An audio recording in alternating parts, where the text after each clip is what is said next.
Well, I am in the press in the conference of the exopolitical area with a character, a man that you are watching now that became famous because of an interview by the Project Camelot in which he didn't show his face, and now this is the first time. What's your name, please? My name is Arthur Neumann. It's a German last name, Neumann. You worked for 30 years in the research area, in very critics area. Manufacturing, logistics, pretty much every area of government and government contracting, but mostly government. I've held top secret Q clearance for at Livermore Labs, Lawrence Livermore Labs. I've held secret clearances in aerospace, and I've held top secret clearances with certain extensions up until around 2004. Working at other agencies, with other agencies. Can you say which is your specialty? My specialty is a very general, with a wide spectrum of technologies, and also coordination, project management, program management, not only with the Department of Defense, working with all the military forces, but also working with other countries' military as well. For instance, do you know anything about the psychotronic weapons, the electromagnetic weapons? Yeah, pulsed electronic weapons in general, yes. I've known of their existence and the research that's been done. I've been aware of it. The inside with the research of weapons, of course, since the middle 1970s. Can you tell us which kind of weapons they have developed, and which are the uses of these weapons? There's so many weapons. Yeah. There was a microwave bomb, the neutron bomb, of course, particle beam acceleration type bombs, so particle beam weapons. Then many different projects along those lines. Then sound weapons using highly focused, directed sounds.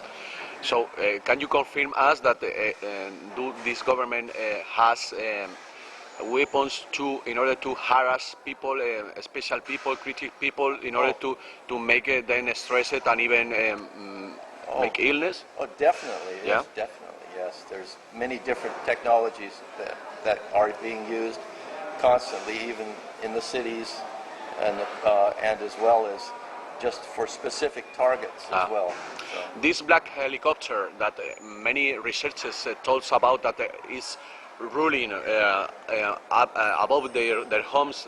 Can you confirm that could be used in this area? I don't know who's what are you talking about? There are several people, researchers. For many years, black helicopters. Yes. Some of them are black helicopters, and some of them look like helicopters, but they're not helicopters. So what are they? They're just. I don't know the details on those helicopters. I just know that some of them are just. What do you call it? Kind of cloaked to look like helicopters, but that was years ago, so I don't know what's happening. What's that in fact? Surveillance. Surveillance. Okay. So. Surveillance and maybe possibly some abduction type work, but not by aliens. So you, the scientists that worked in these classified programs, are you conscious of the people who work with you? Are you conscious that you are working for the bad people, or you just do their job and you forget the use of this work they are going to do? There are good people working and there are bad people working inside, and there are people who have families that they want to take care of, and so they're trapped in the job because otherwise they have no job. And it's always a battle internally for some people as to whether to resign and have no job or continue And then there's a lot of discussion about that. My intention from the very beginning has been, from the beginning when I was a child, has been to go inside and then learn and then move on and go inside again and learn and move on to another position in different places. So I've never been in one place. The maximum time I've worked for one place was maybe at most 3 or 4 years. 4 years. And then I moved to another job. But I didn't apply for most of these jobs. I never applied or looked for the job. They just telephoned me at random and find me. So, can you describe us the way it works, this mechanism of classifying? I mean, you work in Los Alamos on Livermore, so that can you describe us, people who doesn't know anything, how these laboratories works, the way they classify the special information? How they decide what to classify? Yeah, no, I mean, you are in the kitchen, in the living room with all the scientists. You know what the other ones knows, or you only know a couple of the things? Well, you know what I mean? Yeah, for many jobs, almost many jobs, it's always compartments. That's it. Because yeah, that's what you focus on. So you have no need to know what's happening somewhere else. You're focused in a certain area. But as time progressed, my compartments expanded with more compartments until the last job I had, there was no compartments at all that I was aware of because of the nature of the work. I was like on a team where I had to, what we called customers. And the customers included NSA and the other 3-letter agencies and 4-letter agencies from different countries, plus other customers that don't have any names. That I don't know them by name, I just meet with them. So no compartmentalization was necessary because of what the work I was volunteered for, to work as a small team to filter the information between these different organizations. Can you explain to us the goal of this project in particular? That project in particular, the goal was, it was multiple goals, but it was to try and find a way for these different groups to communicate and yet respect their privacy, what they don't want between each other, because they don't want to openly share information between each other completely, but to find a way, a mechanism for them to be able to communicate what they want to communicate. Something in a like safe manner. A secure intranet, something like that, or? But that too, yes, yeah. But with a filtering. Filtering. Yeah. So that means that I had to have access to all of their information. So that just happened, you know. So as long as you know about telecommunications, can you tell us if everybody's worried about the Big Brother? These people knows everything about us? Well, you can't hide anything. Yes. Right now we're having the interview. I'm pretty certain that everything is very well documented. You know, it's just a matter of whether they have an interest in it or not. You know, so you don't have any privacy, and especially when in the electronic era, every transaction you do, every phone call, every hotel place you stay, every person you meet, every face. It sounds like a song. They'll be watching you. Yeah. But it's nothing to fear, you know. This is the important thing, is stop being afraid of everything. Yeah. Because that fear is,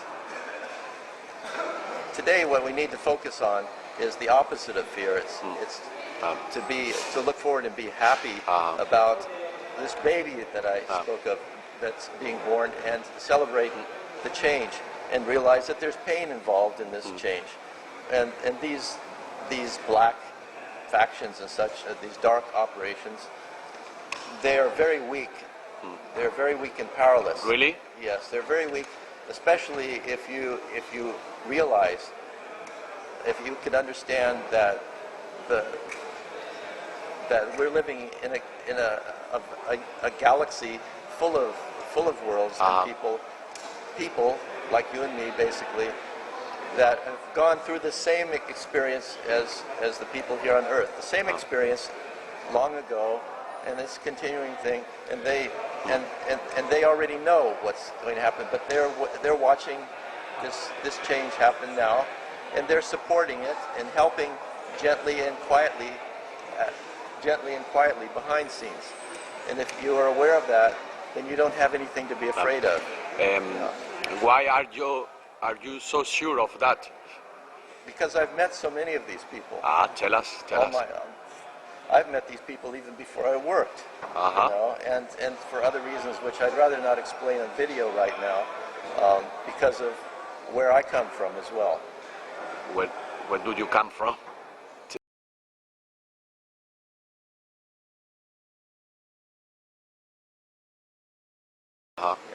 But can you tell us if the first contact is close, as they say a lot of people? The first contact with this. The first contact, I think, that's planned is not a real contact.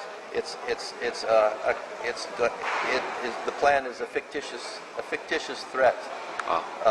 But this fictitious threat, if you see UFOs and they're mechanical or such, the highest probability is that, especially if they look like a threat or an enemy. Just realize that's only temporary, and they're not from another place, another planet. They are created enemy as part of the government operations. So you confirm the secret government has these tools, they have the technology and tools. This technology they've had for a long time. Yeah. But I mentioned the report from Iron Mountain, which many people say is just science fiction. It's not science fiction because that material, the same material, was handed to me in a meeting in Tucson, Arizona in the 1980s. Directly? Yeah, directly in a meeting, yes. A government meeting that I went to. You read it. It was a surprise to me because I didn't know what the nature of the meeting was. But we were flown to Tucson, Arizona, and stayed at a hotel room. And then we got together, and at the end of the first meeting, they handed out the report from Iron Mountain, but not in book form, but in paper format. And that's where I first learned of the plans from the Rand Corporation. You are one of the first persons I know that confirms the Iron Mountain inform. It is. I don't have the paperwork anymore, but it was almost. Close or almost exactly the same thing as in the book that's now in print again. So for you, the swine flu epidemic is just part of this plan? I can't say epidemics are natural things. They're natural epidemics, of course, you know. But in my opinion, the swine flu is, in this case, this is a dangerous thing, but it's my opinion only. My preparation is to take vitamin D3, letter D3. What's that? What's that? A vitamin. Vitamin. Okay. Vitamin D3, 2,000 IU, 2,000 international units every day, to 5,000. The sun, for certain reasons, the sun converts in your skin, when it hits your skin, into vitamin D3, but because of the nature of the sun now and other factors, that won't work in this case. But for grippe, you call it grippe, or a flu, any kind of flu, vitamin D3 will reduce your chances greatly of getting any kind of flu. Okay, so I recommend that as a supplement for other reasons too that have nothing to do with flu. And the vaccine, do you recommend to I will people not to take put the vaccine, no. and I told my family members not to as well. I told them 2 years ago, 3 years ago, not to do this. On the Project Camelot site, there's some documentation, I believe, that was from long ago that I talked about the flu, and this was before anything came in the news. So I knew this in advance. You know that the American people, they are telling, there are some information, some gossips saying that the government is going to make it obligatory. Making obligatory to the people to put it, you know? Yeah, this of course is the plan, is to make it obligatory with heavy penalties and fines, you know. But I still won't take it. I will not take the vaccine, especially if it's forced, and I don't take flu vaccines anyway. So, do you think that the secret government has already contact with other extraterrestrial beings, such as the reptilians, on this kind of stuff? I don't. When people talk about a secret government, first of all, I'd like to mention that the governments, like when we talk about the level of the president or the royal family or such, they don't have access to this information or knowledge, as far as I know. And this is what this is what my experience has been, is they only can go through certain levels of security, and then the rest for touring, you know, for this is what we have, you know, and this and that. But so they're not aware of the what's happening off-world, you know. Yeah. They have no communication with these people. So when you ask about secret government, I need to know what you mean by secret government. Who has the power? Kissinger, Rockefeller, who is in charge? You have power. You're in charge of running the interview, and then so it's different levels of power and strength of power. I mean, and each person. So you don't believe this is well centralized in 3 persons, something like that? Do you believe this, as there are some people says that there are a couple of people several people that has this power concentrated in? There are small groups that meet that do have power, including one that I mentioned in the Zurich conference that I don't want to mention again, 3-letter agency that isn't spoken about very much. But dealing with satellites and so on, for instance? Okay. But the thing is that ultimately they have their limits as to what power they really have. They want power, and they've been trying to have power for a long time, but in the next few years, they will completely lose all of their power very shortly. Why? Because of all the changes that are taking place and converging now. So, what's the role of the humankind in all this story? This is something like governments and people like here in the Disclosure Project in a higher level position, but we the people, what can we do in this story? The best thing is very simple. If you have different belief systems, different religions, you need to open up your heart and realize that we're all here together and respect each other's beliefs as best as possible. Understand that we share a common ancestry, not just here, but our whole galaxy. Yeah. Our galaxy, we have a common galactic consciousness. It's the galaxy, not the universe, but the galaxy. But right now we need to just focus on what happens here on the planet and help each other and stop fighting over my God and your gods, you know. It doesn't make any difference, you know? But do you think some pressure in the streets by the people, but the common people, could be a pressure to the government in order to disclose the information? If you want to do something, do it in a non-violent way. Yeah, of course. If you have anger, it will support the agendas of the people who are trying to have power over you. But this is a very temporary thing. All this fighting and all this suppression is temporary, and even if you don't do anything outwardly, the change will still take place. The birth of the new world, not the new world order like Bush, but the new world will still happen very shortly, and you should feel this and be aware of this. 2 short questions just to finish. First one, can you tell us secret technologies that make free ourselves when the secret government fall? Well, there are technologies, of course, using the Casimir effect or the zero-point energy. That's a definite. I pointed it out in Exist. Zurich. It's a definite, and this is not even classified information.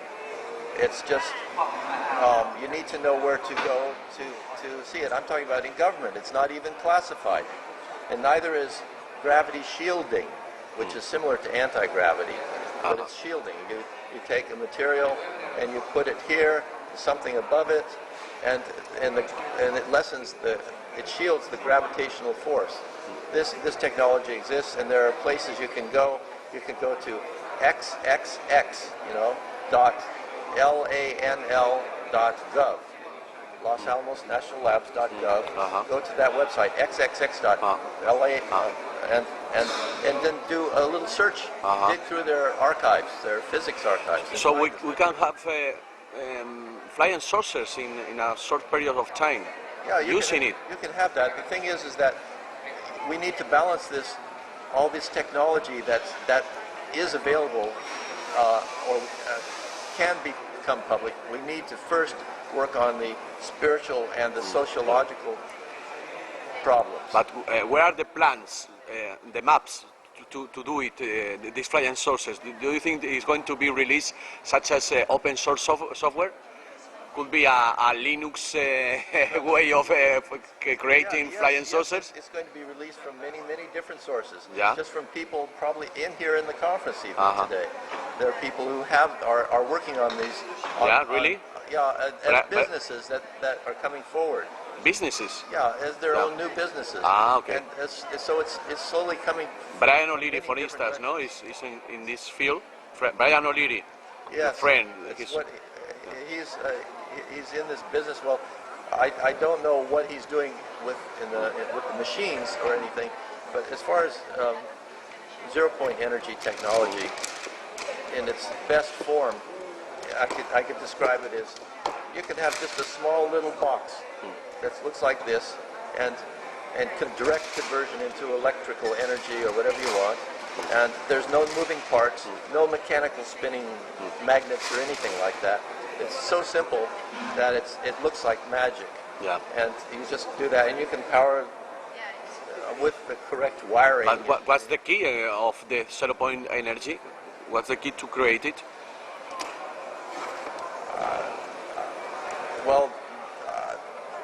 How does it work? Yes. Well, there are different approaches, but one of them is basically very small layering of materials. Almost like a capacitor. Capacitor is manufactured. Small layers of material, and then we're tapping the energy from that. But it's a simple solid-state type of technology that can be used. Does zero-point energy has anything to do with orgone energy? I don't know anything about orgone energy. No. I mean, I've seen it, and I don't have any experience with it. Okay. The other question was about the Obama administration. Do you expect anything positive about these issues we are commenting about the? I've been up and down with my feelings about Obama. So I don't know. It's really not Obama. I don't think. I think it's just what happens with this world as a whole is really almost a natural event. Events are happening, and it's not a matter of whether someone makes a decision in office to release information. This is all happening very naturally. Yeah. It's not any decisions. We don't need the government to release the information. No, That's you don't need the government to release the information. I am very agree with you. I'm very agree. No, we don't have to ask for the government to do it. And don't expect the government to have any information to release to you. Yeah. Because the governments, like I was talking about, the governments don't have this information to release. So this information is already in the public domain. It's just coming. It's like flowers growing out of out of the soil. You know, it's blooming everywhere. We have internet, you know? just put in action the people. And also, you know, great inventions and things in the past have been discovered simultaneously in different places on the planet. How is this possible? It's because it's happening in a different dimension, from a different dimension. And this is how this information is released. It's not released through government. The information is in internet. Just for finishing the interview, do you think they are going to close the freedom in the internet? Can they do it? Well, they can attempt to, and they can shut it down, and there may be a period of time where the internet may slow down a lot. But then we're talking about who are they, you know? So the internet was originally structured so that you cannot shut it down, you know? But it may slow down, that's all. Slow down to a crawl. And so think about alternative ways of communication.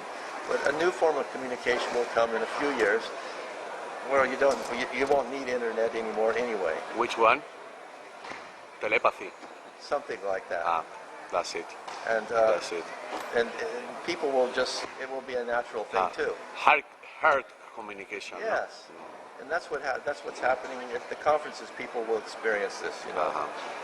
Okay, thank you so much for your information, for your brave and turn off your your courage. television. Turn off your television. Okay, I will do it.